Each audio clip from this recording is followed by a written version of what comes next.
MDG TV, une chaîne Wint pour la cause de Christ. Mafuta Yasika, Mafuta Yasika, Mafuta Yasika.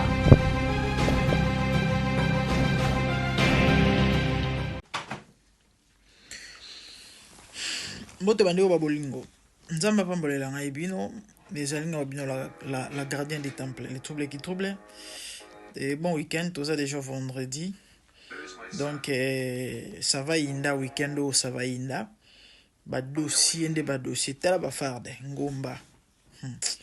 Nzamba batela. La mifa to beta il solo ya liwa passer ben. Je crois plus ou moins des jours passés, na yaki na singa lisungi na bato mitema malamu pour na contribution topé cotisation. Et toujours continuer de sensibiliser. Appeler maman pour na bato bazali et surtout en Afrique d'ici. Bon, même en Europe, hein, partout, parce que et bembeza qu'on ne faut pas rapatrier en haut. Donc, il faut que ça va mbongo. Numéro maman international, les la chaîne na YouTube, sur le côté de YouTube, petit maman international. Au moins, na ekobimisela yo chaîne maman numéro les wana na bosana ko yango pour na pesa bino, mais ils a facile à rejoindre et à retrouver. Ou surtout comme la inbox na tindelo yango pour na ba contribution na bino pour na ko sunga ndeko na biso, ok? Ici, il ne s'agit pas seulement des chrétiens. Et ils ont envie amour du prochain. Nazu ba feedback par rapport à l'émission. Et à passer à Mawa. Na bengi bandeko Afrique du Sud. Bandeko batindelinga même ba conférence entre familles, il y a oui na bandeko ba osala musala na média tout ça et ndenge ba bandeko solo la pona koluka ndenge nini basali la makambongo na yoki juste en passant et mambo ezaka pas ces amawa balobi boy cité bete les autonomes. Et ceux qui mutu à sepelaka na cité Bethel to passer moko uta kuna c'est l'église na komba cité Bethel a saleli doctrine à cité Bethel mambo union sur les unezo dépendre na emo opitalika ye donc bia a azana raison to pe plein droit et sur le lobby qui à quoi assister ou pas, my goodness, en fait je ne comprends rien du tout et le ban en tato Jamal je suis perdu. Et passer à Benauta Kinshasa pour battre balobi que non, cité Bethel et Kabwana déjà et comment biteni donc ils ont cité Bethel monsieur se dépendant la Moïse Mbi était c'est tout à fait normal ceux qui n'ont pas bané ko yokanate m'attendez je rêve ou quoi na ota ki ko tie la bino vidéo tanga na sala ki émission ya pasteur Moïse Mbi azo présenter pasteur Ben na église na ye prophète Ben a invité liboso à lobi qui azo sentir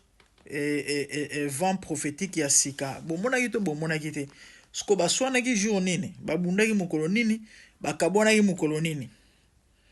babeba na ki mokolo nini oyo Moïse Mbi aza na raison to pe na droit ya ko soutenir te to pe ko participer te na comprendre le côté non seulement ça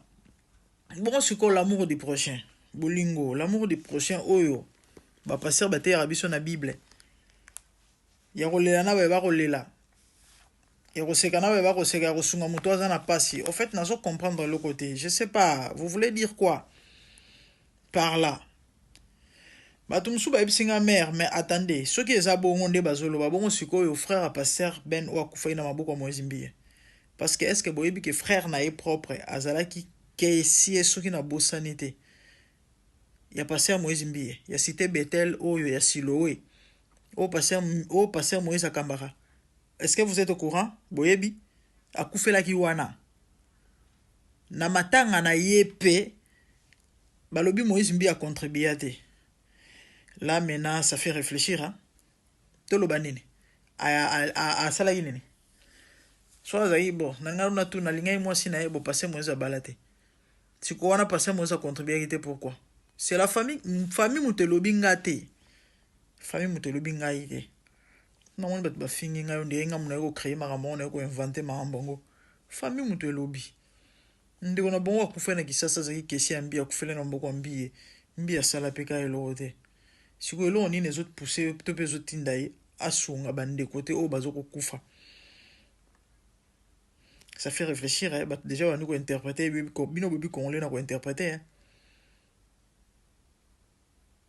ba ipsinga mère ceux qui mutu Alexis mutu na kisi ça dépend ya ba condition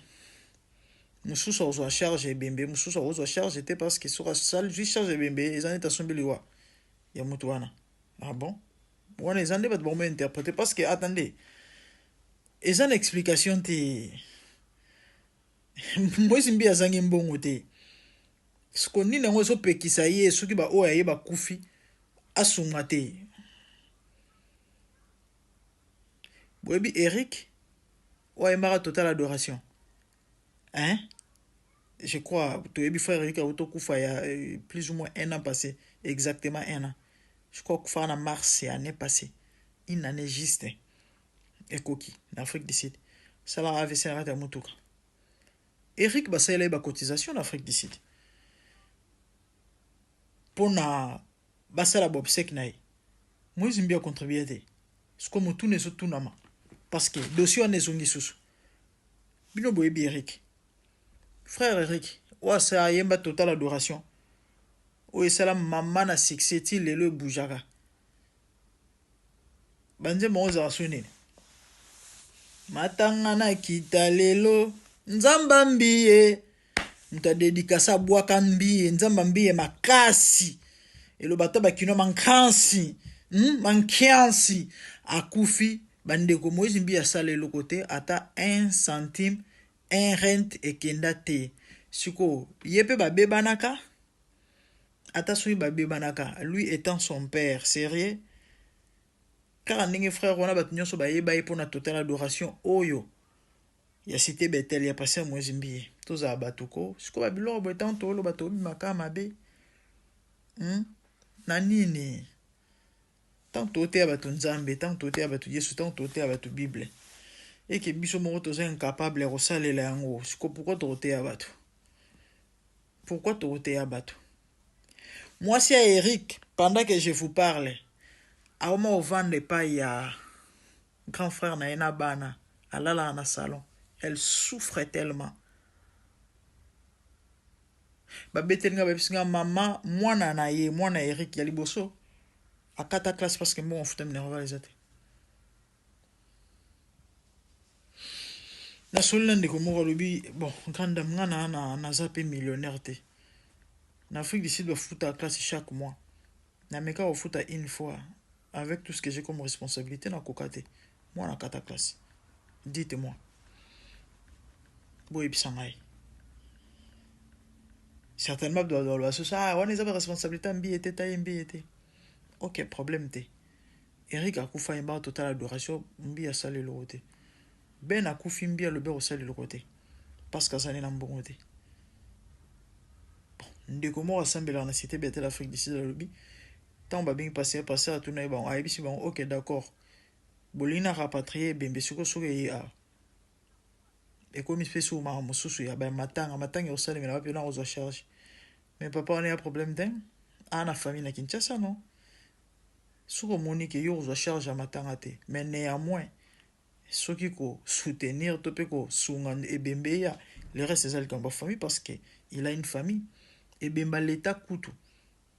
l'état son barata cercueil bato basangani pe soki na sanzete soki wapi basololi batala ndeni roleka bon mutu na famille na Kinshasa sauf que non pas l'argent pour ebembe kitanaki so on a la possibilité au salango au sali papa les restes des membres famille il a posé la question et puis après ce qui on est sili wana ala bien na mbongote siko boy bisangana ba mambo biskota tolo ba to mara mabe ya solo wana Bible lobi bolingo yeso avazonga atika mobe okamoko to linga na biso Bon, leçon nga na ekana pesa yo mo Kristo zolanda ngai. Et aimez-vous les uns les autres, en fait que baïba ke boza yanga de so mutana bolingo te c'est gaza ya nzambe te. Et bolingo c'est pouvoir na ba œuvre na ba acte. So ba œuvre na ba acte ezate c'est bolingo ezate si ko to mituna.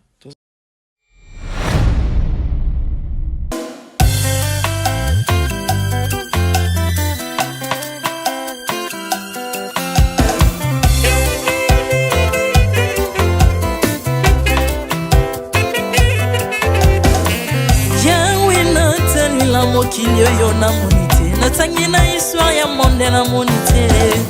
naluki nayemba pete toze pour passer Seigneur je n'ai pas pris non plus entendu parler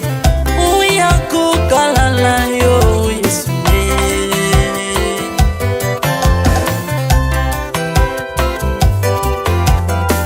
même na domaine ya sorcellerie nationale atana oyo ya international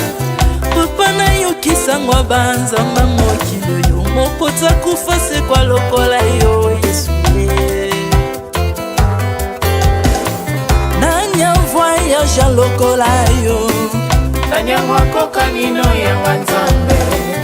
uni masomo ya ekulusu konanga okufose kwa poyo zali nzambe Yesu nzambe moneno kitana se olata nzoto poyo bikisanga okitana se pozwe sikananga ofuta nyongo na nzambe nanga Yesu ozali nzambe onkote ya okani na yo ozali nzambe obongwani te Yesu Yesu ozali nzambe onkote ya okani na yo ozali nzambe obongwani te Yesu Yesu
ozali nzambe na bomoi papa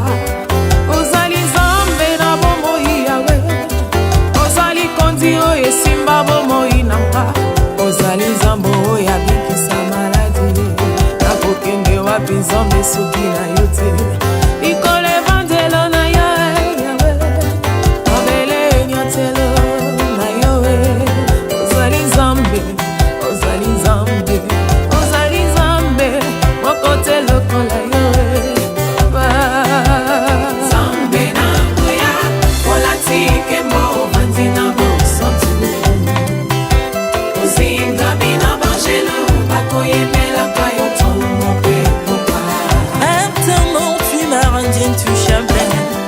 Artamon tu m'as rendu invincible Aliwana yoto komine la santu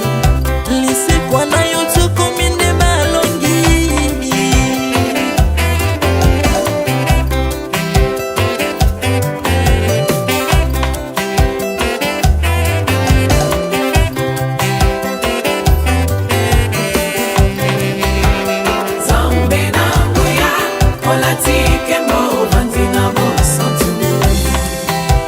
Ozinga mina bangelo bakoyemela kayo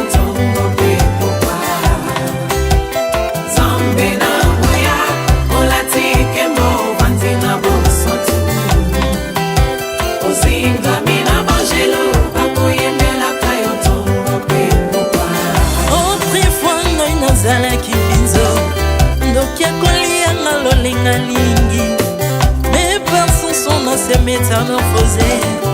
osimi mosambwe maladie na biso bolingo bebi naza toxique grâce à lui.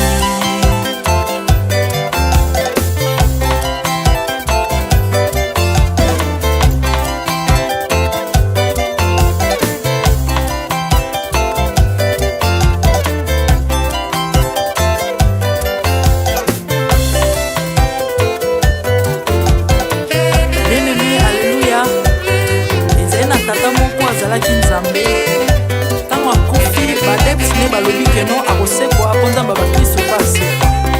alors po bafacilite lisekwa na ye bakunda ye mutu libanda po ntango akolamuka abimaki elingala moko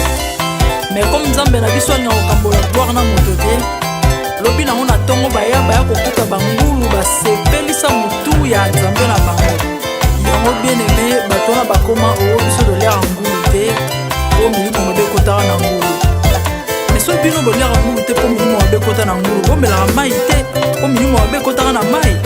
yango tokumbisa nzambe po akufa asekwa avandi na loboko ya tata mpona kolinga sele mpo na nga na yo Jésus.